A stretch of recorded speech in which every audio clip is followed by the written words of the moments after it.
My name is Clint Dawson. For 40 years I've worked this land raising cattle under the big Montana sky. My hands are rough, my back aches in the cold, and my savings are in the dirt and the herd. I was fixing a busted section of fence when my phone buzzed in my pocket. I wiped the sweat from my brow with a worn sleeve and answered. "Dawson." The voice on the other end was smooth, city smooth, and cold as a January creek. "Mr. Dawson, this is First Montana Bank. We're calling about your $50,000 loan. The first payment was due last Friday. We haven't received it." For a second I just stood there, the rusty pliers frozen in my hand.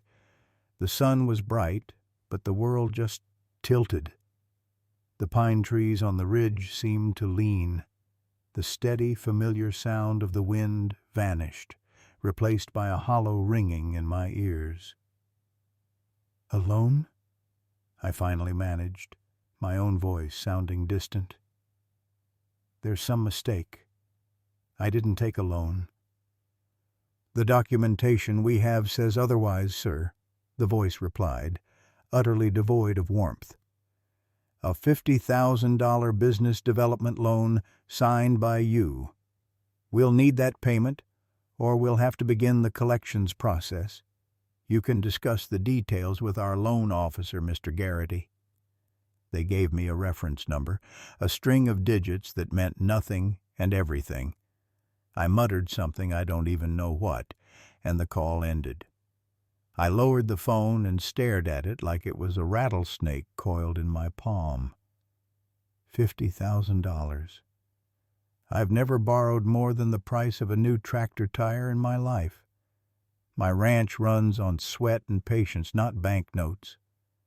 A sick, cold feeling settled in my gut, heavier than any stone I'd ever pulled from this field. I looked out at my land, the rolling pastures, the old barn my grandfather built, the cattle grazing peacefully. In an instant, it all felt fragile. Someone, somewhere, had my name on a piece of paper that could take it all away. This wasn't a mistake. This was an attack. And right then, I knew my quiet life was over. Video opens on me, Clint, sitting on the porch of my ranch house. The Montana sky is huge and endless. I take a slow sip of coffee, looking out at the land. You know, a man can spend his whole life out here and still feel small under this sky. That's how it's supposed to be. This place, my dad's place before me. It keeps you honest. It's just you, the work, and the weather. There's no room for shortcuts. I set the mug down, the sound solid against the wooden railing. I raised my boy Wayne to understand that. At least I tried to. When he was little, he'd follow me around like a shadow, all elbows and knees, wanting to learn how to fix a fence or doctor a calf. Had a smile that could light up a barn. That was the thing about Wayne. He could make you believe in sunshine on a rainy day. A faint, sad smile touches my lips, then fades. But as he got older, that sunshine started to feel manufactured. The big ideas started. In his late teens, it was a can't-miss online business. Needed a few thousand for a server, whatever that is.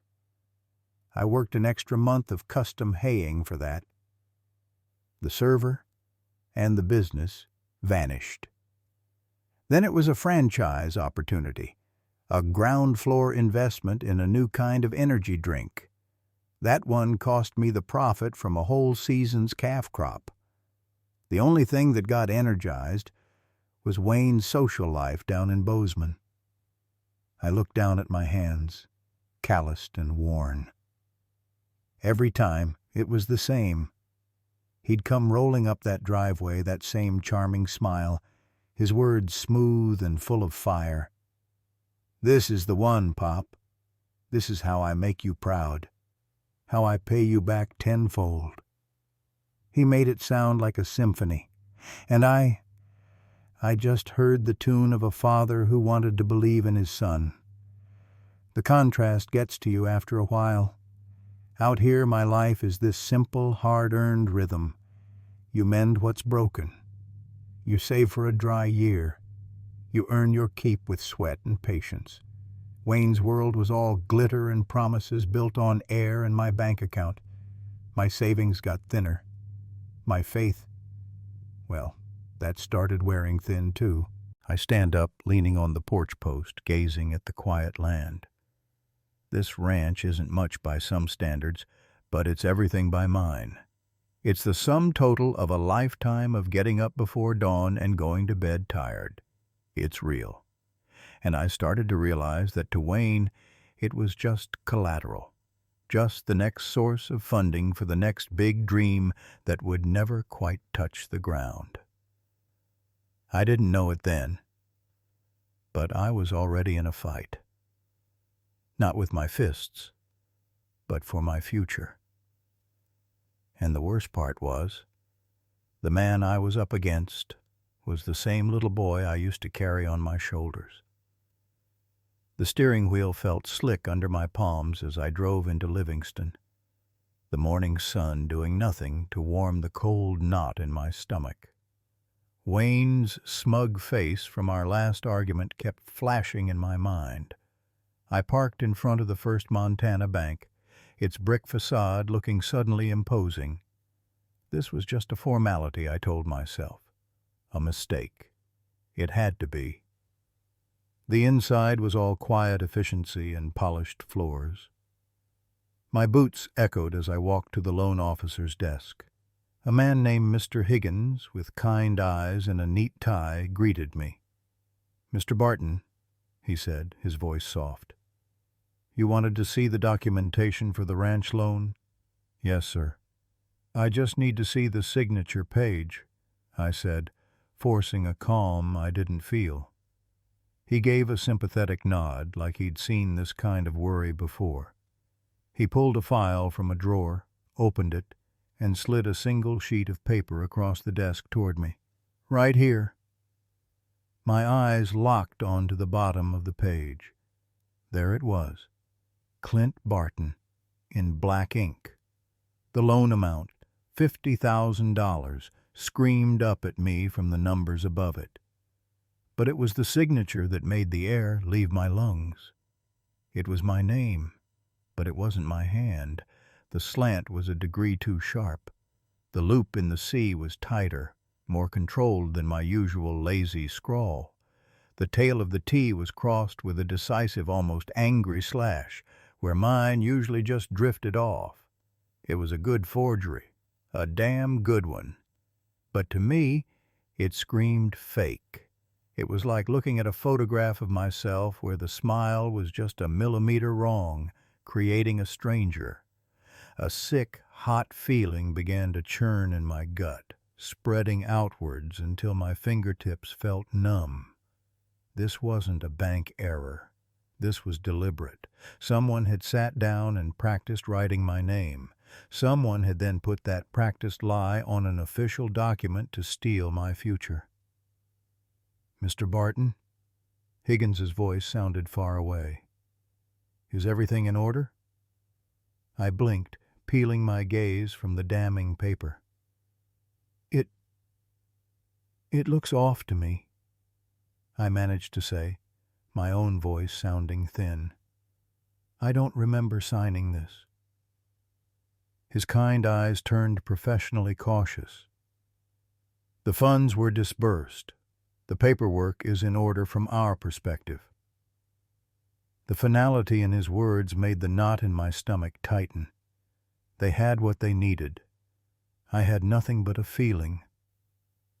"Right," I said, standing up, my legs a little unsteady. I'll need to check my own records. Thank you for your time." I walked out of the bank, the bright Montana sun feeling like a spotlight. The forged signature was burned onto the back of my eyes. Wayne didn't just want to hassle me. He'd laid a trap, and I'd just found the sprung steel jaws of it. I needed proof, and I knew exactly where I had to start looking. The silence in my living room felt heavier than any bale of hay I'd ever lifted. I'd just laid the photocopied loan agreement from First Montana Bank on the coffee table, the one with my forged signature screaming up at me. I looked at Wayne, my son, and just said, "Explain this." I expected bluster, denial, maybe even anger. What I didn't expect was for his face to crumple like a piece of discarded paper. His shoulders shook, and then the sobs came, huge, gulping, ugly cries that seemed to tear their way out of his chest. He didn't even try to lie. "I did it," he choked out, wiping his nose with the back of his hand. "I'm so sorry, Dad. I'm so sorry." He told me about a can't-miss distribution deal, some scheme with a buddy from Billings to import specialty machinery. It was all the talk, he said. A sure thing. He needed capital and the bank. The bank wanted my name, my land, as collateral. I just thought I'd get the money, make the profit, and pay it all back before anyone even knew. He whispered, his eyes red and desperate. But the deal fell apart. The guy vanished. It's all gone. The numbers swam in front of me. $50,000. My land. My life's work, signed away by my own boy's hand. The betrayal was a physical ache, a cold knot in my gut. But seeing him like this, broken and terrified, was a different kind of pain. Then he lunged forward, not at me, but onto his knees beside the couch. He grabbed my forearm, his grip tight and desperate. "You have to help me, Dad. Please. Tell the bank you forgot. Tell them you did sign it, but you just forgot. They'll believe you. You're Clint McCulloch. They trust you." He was begging now, pure panic in his voice. "If you don't, they'll press charges. It's fraud. Forgery." His voice dropped to a horrified whisper. "They'll send me to prison, Dad. Please. I can't go to prison." I looked down at his hand on my arm, then into his face. The same face I'd watched take its first breath, now twisted in a fear I'd never wanted him to know. The weight of his plea pressed down on me, a heavier burden than the debt itself. He was asking me to become a liar to save him from being a thief. The room was silent except for his ragged breathing. My honest name, the one he was begging me to stain, or my own son's freedom. The choice sat between us, as real and as damning as that forged piece of paper on the table. I didn't sleep a wink last night.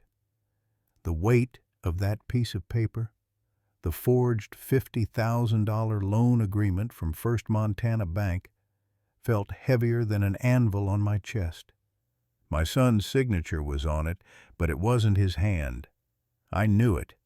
I just had to prove it to myself. As dawn broke, I dragged a box of old paperwork from the closet. Tax returns, permission slips from when he was a kid, the title to his first truck. I spread them out on the kitchen table under the harsh fluorescent light, the forged loan agreement in the center. I'm no handwriting expert, but a father knows. The T in Tommy on the loan was all wrong, a tight, nervous slash, not his loose, looping one. The flourish on the Y he always had? Missing. It was a clumsy imitation. Seeing it there so clear in the cold morning light didn't bring relief. It just made my heart ache. Wayne had been careful, but not careful enough to mimic a father's memory. I had to move. I couldn't sit with this alone anymore. I drove into town, the forged agreement folded neatly in my jacket pocket, feeling like it was burning a hole through the denim. The sheriff's office smelled of stale coffee and wood polish, same as it had for 30 years.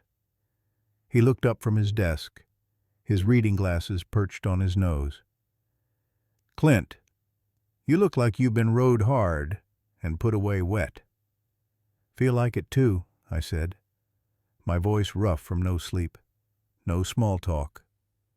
I just pulled out the agreement and the old signatures from the table and laid them side by side on his blotter. "It's my boy's name, but it's not his hand. Wayne, over at the bank, had him sign a stack of papers, said it was for a small line of credit.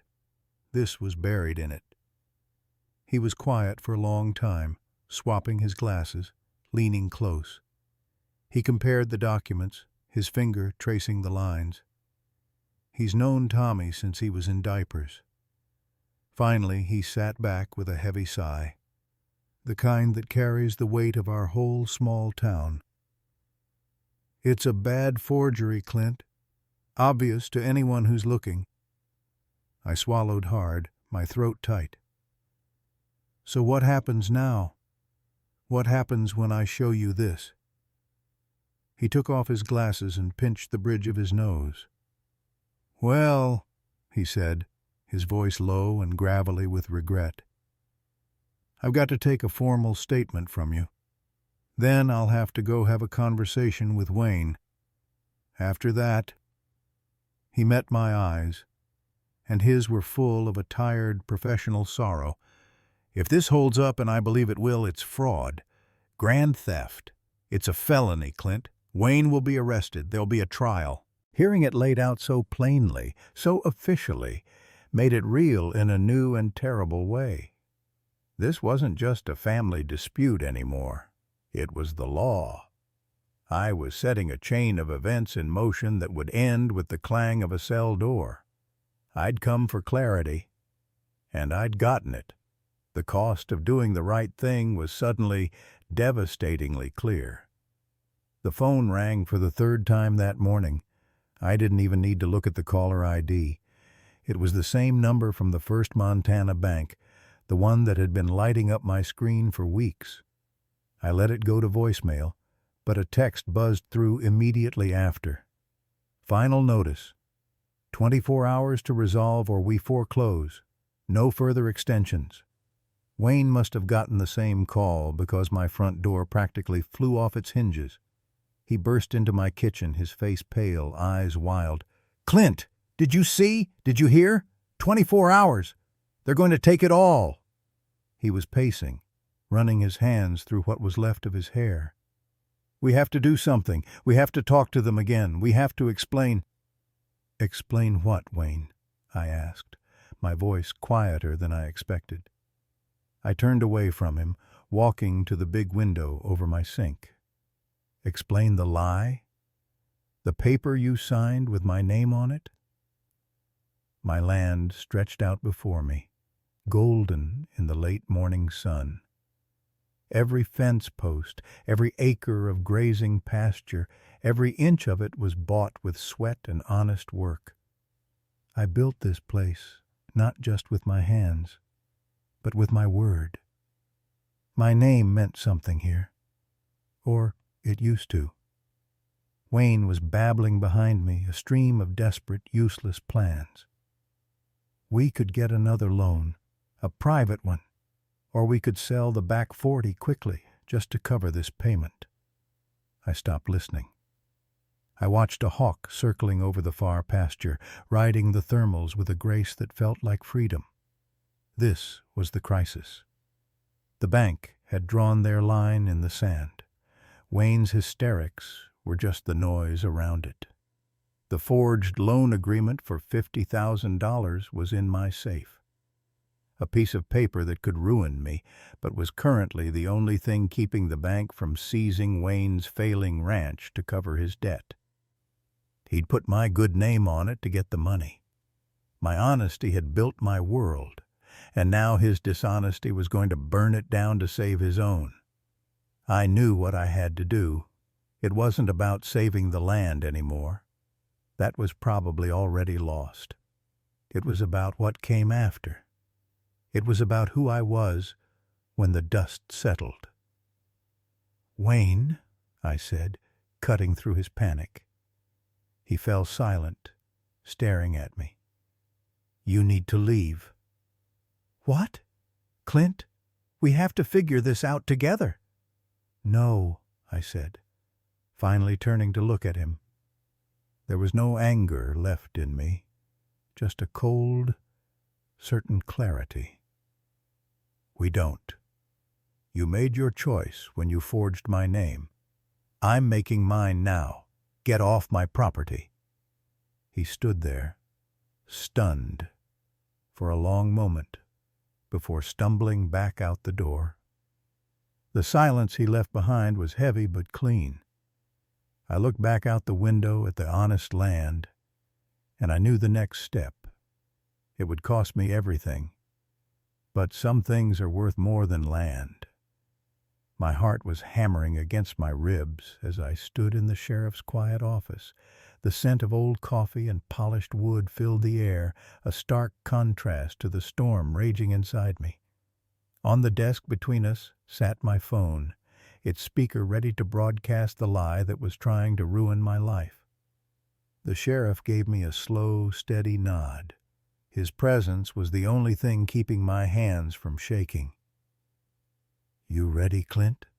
he asked, his voice low. "As I'll ever be," I said, and I meant it. This was the trap, not with guns or fists, but with the simple, undeniable truth. I tapped the screen, calling back the number for First Montana Bank. The dial tone echoed in the silent room. After 2 rings, the same officious voice from earlier answered. "First Montana Bank, Fraud Department. This is Linda speaking." I took a breath, my eyes locked with the sheriff's. "This is Clint Barton calling back, regarding the $50,000 loan agreement you say I signed." "Yes, Mr. Barton. We have the documents right here." This was it. The sheriff leaned in, his expression grim and focused.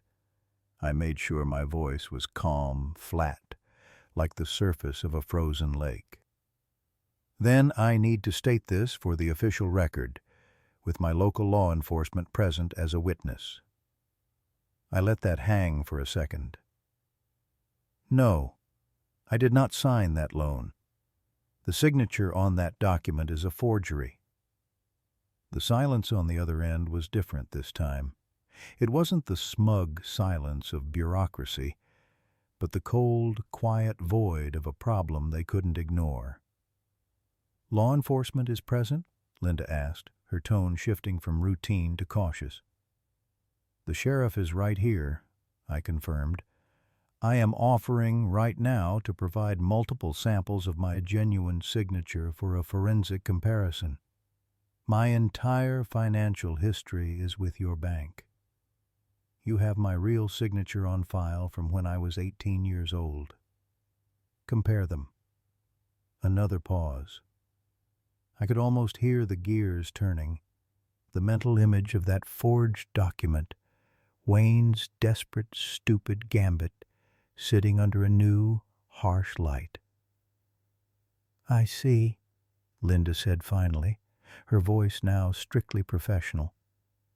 "Thank you for that information, Mr. Barton.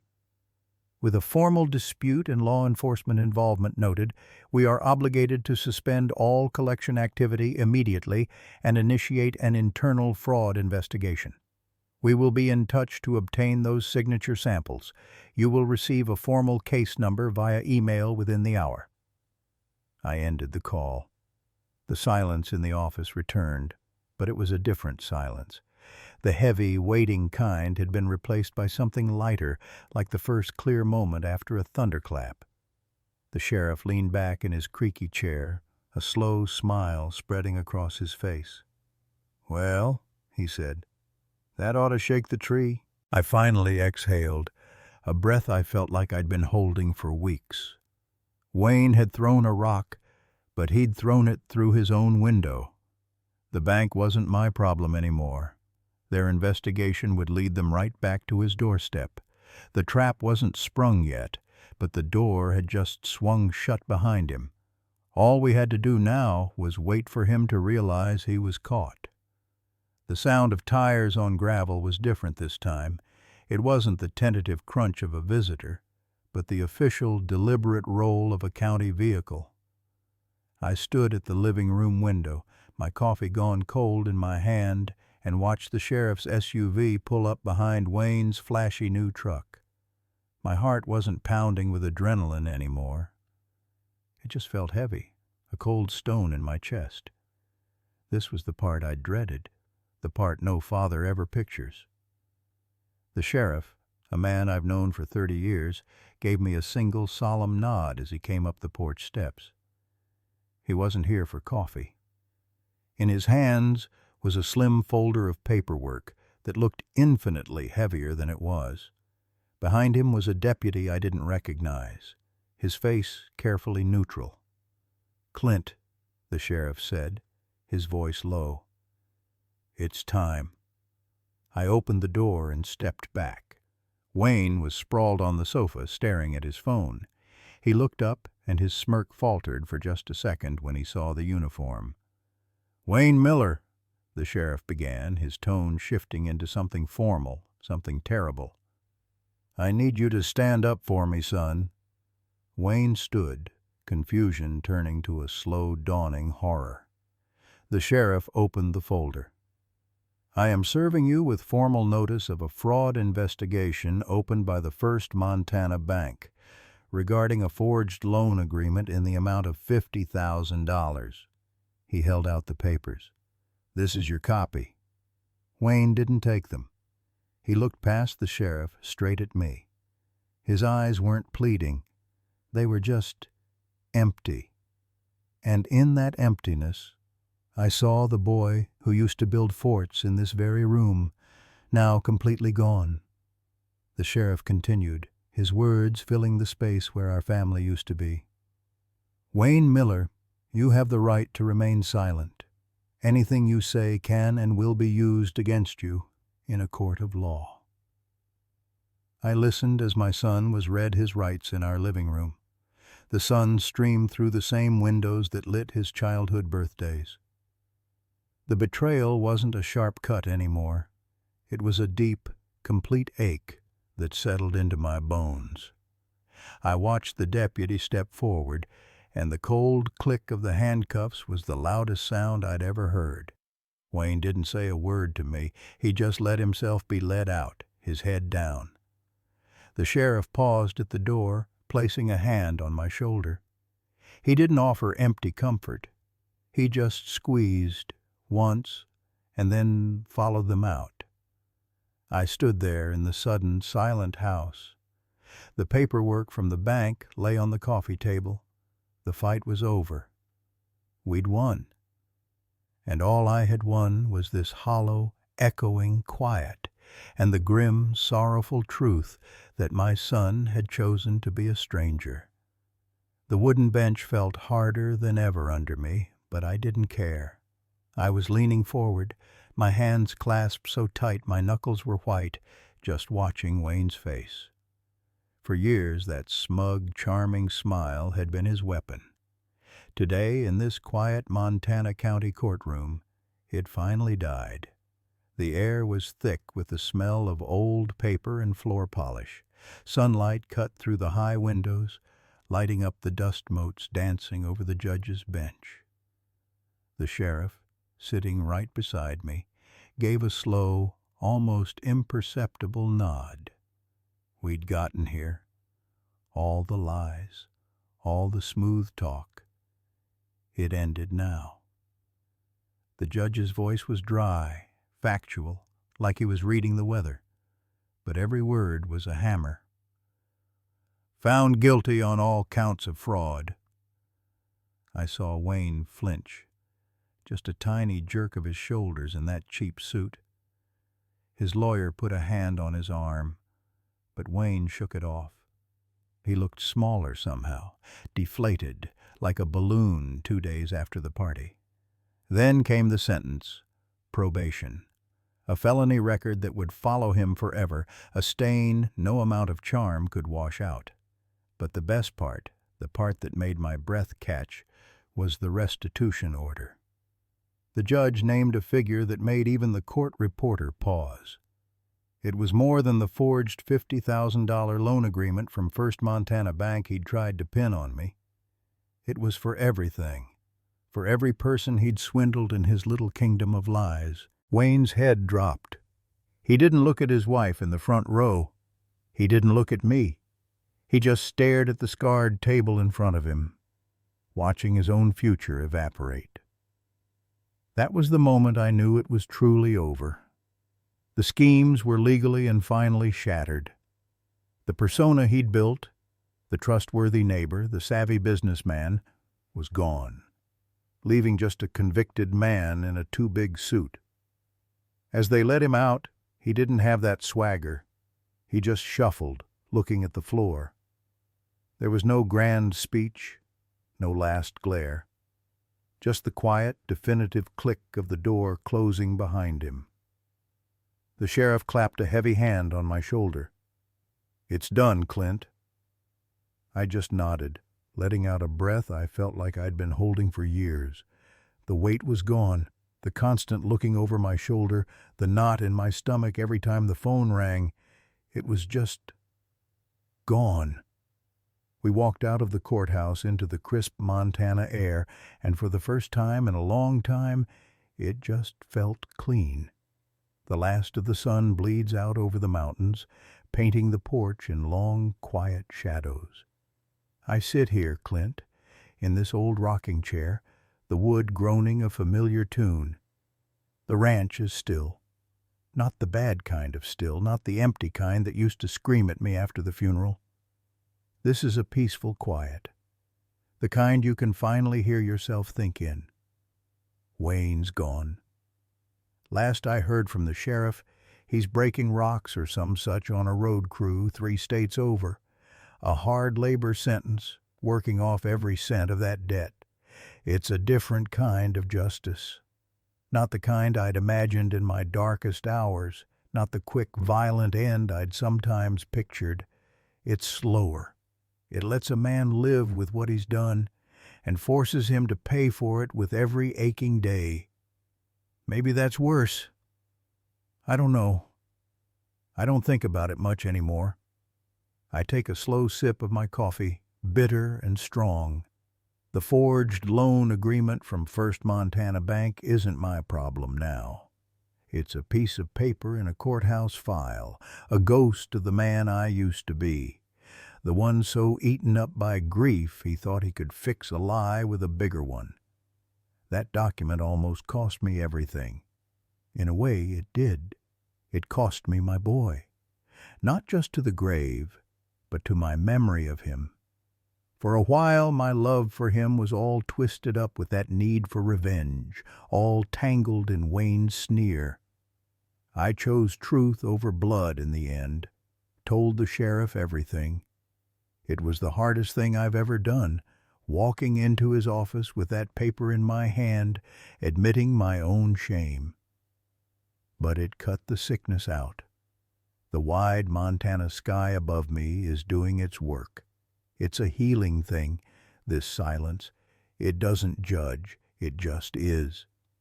The first star winks into view, a lonely pinprick in the deepening blue. I lost my son. That pain is a part of me now, a stone I carry in my chest. But I saved my own soul. That has to be enough.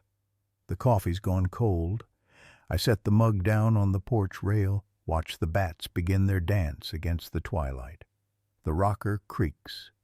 The night settles in, soft as a blanket. And for the first time in a long, long while, I just breathe.